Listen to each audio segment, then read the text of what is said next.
अविनाश त्रिपाठी जी, जय श्री राम। जय श्री राम। गुरुदेव आपके चरणों में सादर प्रणाम। गुरुजी आपकी कृपा से बताने की सामर्थ्य शब्दों में तो नहीं है, कैसी कृपा हो रही है। आपके आश्रम आके मेरा जीवन सफल हो गया गुरुजी। गुरुजी मेरा प्रश्न है कि शरीर पूरा होने पे क्या मन भी स्वर्ग या नरक में साथ जाता है? अगर नहीं जाता तो आदमी के कर्मानुसार उसे जो स्वर्ग या नरक मिलता है उसका कष्ट देखो किससे? तीन शरीर है।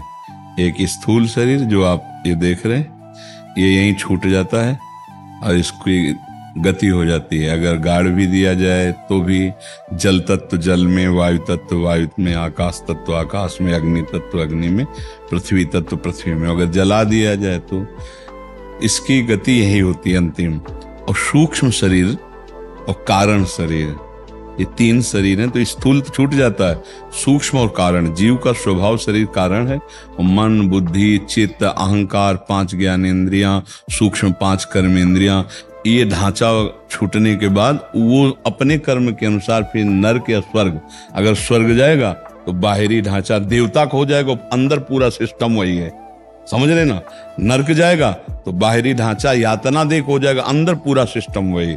दुख सुख का भोग ऐसे ही, जैसे हम तुम्हें उदाहरण से बताते हैं कि जब आप स्थूल शरीर सैया में पड़ा होता है तो आप स्वप्न देखते हैं अच्छा या बुरा, तो ये शरीर तो पड़ा होता है, लेकिन अगर पिटाई हो रही तो कष्ट का अनुभव होता है ना, स्वप्न में भय लगता है ना। अगर सुखद होता है तो सुख लगता है कि नहीं लगता। तो सुख दुख दोनों का अनुभव करने वाला स्वाप्निक देह कुछ मिनट कुछ घंटे के लिए होता है। और ये स्थूल शरीर सोया हुआ है, इसका तो भान भी नहीं होता कि हमारा एक शरीर स्थूल सोया हुआ है, लेकिन उस समय हम सुख दुख भोगते हैं ना।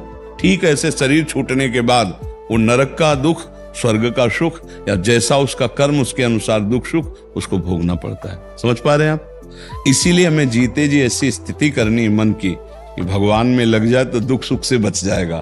सावई मना कृष्ण पदारविंदो, मन हमारा श्री कृष्ण चरणों में लग जाए, प्रियाजू के चरणों में लग जाए तो पाप पुण्य दोनों नष्ट हो जाएंगे, हम सदा आनंद में हो जाएंगे। सुख दुख से परे प्रसन्नता आनंद में, भगवदानंद में डूब जाएंगे। इसीलिए सत्संग किया जाता है, नाम जप किया जाता है, भगवान की लीला कथा गाई जाती सुनी जाती है, जिससे हमारा मन भगवान में लग जाए। भगवान में लग गया काम बन गया। और मन अगर पाप में लगा तो दुर्गति, थोड़ा पुण्य किए तो स्वर्गात फिर जन्म ले, और भगवान में लग गया तो सदगति हो जाती है। समझ गया?